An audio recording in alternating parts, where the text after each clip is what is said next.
ई-केवायसीच्या प्रक्रियेमध्ये आपण जवळपास 6-8 महिन्याची मुदत दिली आणि ई-केवायसी हे सगळ्या डीबीटी योजनांना बंधनकारक आहे। मग ती लाडकी बहीण असो, नमो शेतकरी असो, अगदी आता नुकसान भरपाई द्यायची असेल तरी ई-केवायसी ही बंधनकारक असते, कारण त्यांच्या अकाउंटला डायरेक्टली ते पैसे जात असतात। आणि अशा सगळ्या परिस्थितीमध्ये आपण 6-8 महिन्याचा तो कालावधी दिला होता। त्याच्यामध्ये ज्या महिलांनी ई-केवायसी पूर्ण केलीच नाही त्यांनी आणि ज्यांचं उत्पन्न 2.5 लाखापेक्षा जास्ती होतं किंवा ज्यांच्याकडे वाहनं होती अशी सोडून कुठल्याही पात्र महिलेवर लाडकी बहीण योजनेअंतर्गत अन्याय झालेला नाही। उलट आम्ही हा प्रयत्न करतोय की संजय गांधी निराधारमध्ये सुद्धा ज्या लाभ घेत होत्या त्यांनी जर लाडकी बहीणमध्ये रजिस्टर केला असेल आणि त्यांचे दोन्ही लाभ जर थांबले असतील तर दोन्हीपैकी एका योजनेचा लाभ त्यांना मिळालाच पाहिजे। ह्या दृष्टिकोनातून आम्ही त्या ठिकाणी काम करत आहोत। आणि ज्या महिलेनी ई-केवायसी केलेली असेल पण तरी तिला काही कारणास्तव लाभ मिळत नसेल तर त्याची सुद्धा अशी निवेदनं जी प्राप्त झालेली आहेत त्या संदर्भामध्ये सुद्धा आम्ही चौकशीही करत आहोत आणि त्याच्यामुळे कुठलीही पात्र महिला लाभापासून वंचित राहता कामा नये ही दक्षता त्या निमित्ताने आम्ही घेत आहोत। लाडक्या बहिणींच्या खात्यात जूनचा हप्ता जमा झालाय। जून महिन्याचा लाभ जुलैमध्ये जमा झाल्यानं जुलै महिन्याचा लाभ पुन्हा लांबणीवर पडेल असं बोललं जात आहे। त्या लाडक्या बहीण योजनेमध्ये आता लाडक्या बहिणींना आणखी निधी वाढवून मिळणार का याकडे लक्ष असणार आहे। पंतप्रधान आर्थिक सल्लागार समितीनं तशी शिफारस केली आहे। योजनेची रक्कम महागाईनुसार वाढवा अशी शिफारस केली आहे। योजनेचं मूल्यमापन करून त्यामध्ये बदल करण्याच्या सूचना केलेल्या आहेत। महागाई वाढत चालली आहे, बदलत्या कौटुंबिक गरजाही आहेत आणि थेट बँक खात्यामध्ये जमा होणारी सध्याची 1500 रुपयांची रक्कम पुरेशी आहे का नाही हे तपासण्यासाठी योजनेचं मूल्यमापन करावं आणि त्यानुसार बदल केले जावेत असा हा सूर होता। लाडकी बहीण योजनेमधून 80 लाख नव्हे तर 92 लाख लाभार्थी वगळल्याचं समोर आलंय। ई-केवायसी न करणं, उत्पन्नाची मर्यादा आणि जास्त वयामुळे लाभार्थ्यांना वगळण्यात आलेलं आहे। आणि लाडक्या बहिणींना कोणत्या कारणानं या योजनेमधून वगळलेलं आहे ग्राफिक्सच्या माध्यमातून जाणून घेऊयात। तर 55 लाख महिलांकडून मुदतीत ई-केवायसी पूर्ण नाही, त्यामुळे लाडक्या बहिणी अपात्र ठरलेल्या आहेत।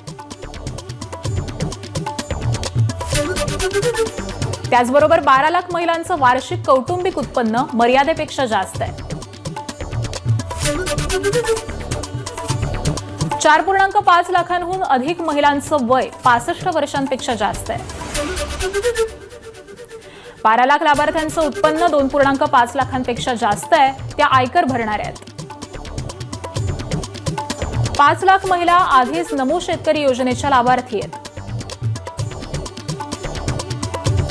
14,000 पुरुष लाभार्थी देखील आहेत आणि या कारणांमुळे लाडक्या बहिणींची संख्या ही कमी झालेली आहे।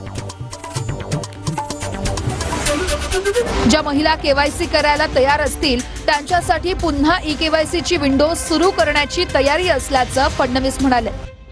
केवायसी पूर्ण केली त्या लाडक्या बहिणींचे पैसे मिळत राहतील, अपात्र लाडक्या बहिणींकडून पैसे वसूल करणार नाही असं फडणवीसांनी म्हटलंय। लाडक्या बहिणींच्या केवायसी बाबत मुख्यमंत्र्यांनी महत्त्वाचे संकेत दिलेले आहेत। योजना सुरू झाल्यानंतर आपण त्याचं केवायसी सुरू केलं आणि वेगवेगळे जे डेटाबेस होते त्याच्याशी कंपॅरिझन सुरू केलं, ज्याच्यामध्ये इन्कम टॅक्स विभागाकडनं सरकारचे जे काही कर्मचारी आहेत त्यांचं जिथनं पेमेंट होतं त्या पोर्टलमधनं आपण माहिती घेतली। जो काही आपला परिवहन विभाग आहे याच्यामध्ये मोटरची ओनरशिप कोणाकडे आहे, 4 व्हीलरची, याच्या डेटाबेसची माहिती घेतली। रेशन कार्ड याच्या डेटाबेसची माहिती घेतली आणि ही सगळी माहिती आपण ज्यावेळेस कोलेक्ट केली त्यावेळी असं लक्षात आलं की 5 लाख लोक असे आहेत ज्यांच्या घरी सरकारी नोकरी आहे। 14,000 तर पुरुषच निघाले। जवळपास 10 लाख असे निघाले की ज्यांचं उत्पन्न 2.5 लाखापेक्षा जास्तीचं आहे। अशा वेगवेगळ्या डेटाबेसमध्ये जे लोक अपात्र झाले त्यांना आपण अपात्र केलेलं आहे। त्यासोबत आपण हे सांगितलं होतं केवायसी करून घ्या, म्हणजे जे काही माहिती तुम्ही सादर केलेली आहे ती आतापर्यंत सत्य मानण्यात आली, आता त्याची कागदपत्र द्या। पण मोठ्या प्रमाणात केवायसी झाली नाही। आता एक गोष्ट आपण लक्षात घ्या की ज्यांना अर्ज करता येतो, सेल्फ सर्टिफिकेशन करता येतं, त्यांना केवायसी करता येत नाही असं मानणं काही योग्य नाही। पण जवळपास 9 महिने सातत्याने पाठपुरावा केल्यानंतरही ज्यांनी केवायसी केली नाही ते अर्थातच कुठला तरी एखादा निकष पार पाडत नाही, म्हणून त्यांनी केवायसी केली नाही। आणि म्हणून हे जे काही आत्ता या ठिकाणी जवळपास जे काही तुम्ही सांगितलं 60 लाख 80 लाख जो काही आकडा तुम्ही दिलेला असेल, तर ते लोक या योजनेच्या पात्रतेचे निकष हे पूर्ण करताना दिसत नाही. जवळपास 1,70,00,000 महिला, थोडं आकडा कमी अधिक असेल 3-4 हजार, पण 1,70,00,000 महिला ज्या आहेत या निकष पूर्ण पार करतात. त्यांची KYC झालेली आहे, त्यामुळे त्यांना लाडक्या बहिणीचे पैसे मिळतच राहतील. ज्यांनी KYC केली नाही त्यांना आता आम्ही पैसे देणार नाही, पण त्यांना दिलेले पैसे आम्ही वसूलही करणार नाही.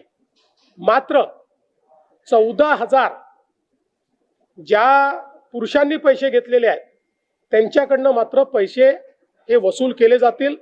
त्यामुळे नीट सायंटिफिक प्रोसेसने या सगळ्या गोष्टी केल्या आहेत. आणि आजही यांच्यापैकी कोणी जर KYC करणार असेल तर आम्ही विंडो ओपन करायला तयार आहोत आणि त्यांना लाभ द्यायला तयार आहोत.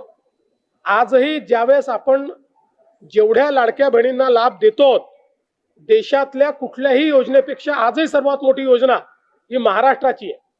आजही देशामध्ये एवढा लाभ 1,70,00,000 कुठलंच राज्य देत नाही जे महाराष्ट्र देत आहे. तुमच्या खात्यामध्ये जूनच्या हप्त्याचे 1,500 रुपये जमा झालेत की नाही कमेंट बॉक्समध्ये कमेंट करून नक्की सांगा, कारण की जून महिन्याच्या हप्त्याचं वितरण सुरू झालेलं आहे.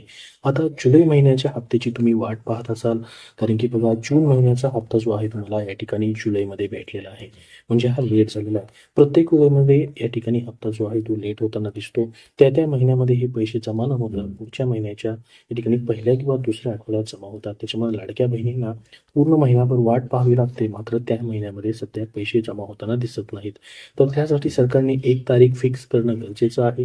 तुम्हाला वाटतं का सरकारने 1 तारीख फिक्स करावी? कमेंट बॉक्समध्ये सर्वांनी हो म्हणून नक्की सांगा, जेणेकरून सर्वांना फायदा होईल. तर बघा, मुख्यमंत्री माझी लाडकी बहीण योजनेचा जून महिन्याच्या हप्त्याचे 1,500 रुपयांचा हप्ता जो आहे या ठिकाणी जमा व्हायला सुरुवात झालेली आहे. काही लाडक्या बहिणींना हे पैसे अजून देखील आलेले नाहीत. तर तुमचे पैसे आले की नाही कमेंट बॉक्समध्ये सर्वांनी हो किंवा नाही म्हणून सांगा, जेणेकरून सर्वांपर्यंत ही माहिती पोहोचेल. तर जुलैचा हप्ता, KYC पात्रता आणि लाभार्थी यादीबद्दल महत्त्वाची माहिती आपण बघणार आहोत. मुख्यमंत्री माझी लाडकी बहीण योजनेच्या लाभार्थी महिलांच्या खात्यात 1,500 रुपये जुलैपासून या ठिकाणी जून महिन्याच्या 1,500 रुपयांचा हप्ता जो आहे जमा व्हायला सुरुवात झालेली आहे 15 जुलैपासून. तर राज्य सरकारकडून टप्प्याटप्प्याने पात्र महिलांच्या खात्यामध्ये, बँक खात्यामध्ये ही रक्कम पाठवली जाते. पण अनेक महिलांना सध्या एका महिन्याच्या हप्त्याचा SMS प्राप्त झालेला आहे. तर जुलै महिन्याचा हप्ता अजूनही जमा झालेला नाही, म्हणजे फक्त जून महिन्याचाच हप्ता जमा होतोय, कारण की जून महिन्याच्या हप्त्याचाच या ठिकाणी GR जो आहे निधीचा आलेला होता आणि तो मंजूर झालेला होता. त्याच्यामुळे तुम्हाला सध्या जून महिन्याचाच हप्ता एकच महिन्याचा भेटणार आहे. तर हा तुमचा यापूर्वी जून आणि जुलै या दोन्ही महिन्याचे 3,000 रुपये एकाच वेळी मिळतील अशी चर्चा होती, पण सध्या फक्त जून महिन्याचे 1,500 रुपये जमा होत आहेत. सूत्रांनी दिलेल्या माहितीनुसार बघा, या न्यूजमध्ये सांगितलंय की 15 ऑगस्ट आधी जुलै महिन्याचा हप्ता येण्याची शक्यता आहे. तर तुमचा हा चालू महिना जो आहे तो तुमचा पुढे लांबणीवरती, म्हणजे ऑगस्ट महिन्यामध्ये हा हप्ता जाऊ शकतो आणि 15 ऑगस्टपर्यंत हे पैसे भेटण्याची शक्यता असू शकते. तसेच या योजनेचा लाभ सुरुवातीला 2.5 कोटी महिलांना मिळत होता, मात्र पात्रता पडताळणी आणि KYC प्रक्रियेनंतर 92 लाख महिलांची नावं लाभार्थी यादीमधून वगळण्यात आली आहेत. त्यामुळे सध्या जवळपास 1.50 कोटी महिलांनाच या ठिकाणी योजनेचा लाभ जो आहे तो मिळत आहे. ज्या महिलांनी KYC पूर्ण केली नाही किंवा योजनेच्या पात्रता अटी पूर्ण केलेल्या नाहीत त्यांची नावे यादीतून काढण्यात आली आहेत. तसेच KYCतील त्रुटीमुळे 60 लाख महिलांना लाभापासून वगळण्यात आलेला आहे. पण पात्र असूनही ज्यांची नावे चुकली किंवा वगळली गेली आहेत त्यांच्यासाठी एक बातमी आहे. महिला व बालविकास विभागाकडून अशा प्रकरणाचे क्रॉस व्हेरिफिकेशन सुरू करण्यात येणार असून पात्र महिलांची नावे पुन्हा योजनेत समाविष्ट करण्याची प्रक्रिया सुरू असल्याची माहिती समोर आलेली आहे. तसेच मुख्यमंत्री माझी लाडकी बहीण योजनेसाठी अर्ज करूनही कोणत्याही योजनेचा लाभ न मिळालेल्या महिलांना किमान एका योजनेचा लाभ मिळावा यासाठी राज्य सरकार सकारात्मक विचार करत आहे असंही सांगण्यात आलेलं आहे. तर संपूर्ण माहिती या व्हिडिओमध्ये आपण बघितलेली आहे. तुमच्या अजून याच्याबद्दल काय प्रश्न असतील तर कमेंट बॉक्समध्ये कमेंट करून नक्की विचारा. हा व्हिडिओ नक्की लाईक करा व पुढील सर्व अपडेट पाहण्यासाठी आपल्या चॅनलला नक्की सबस्क्राईब करून ठेवा. धन्यवाद.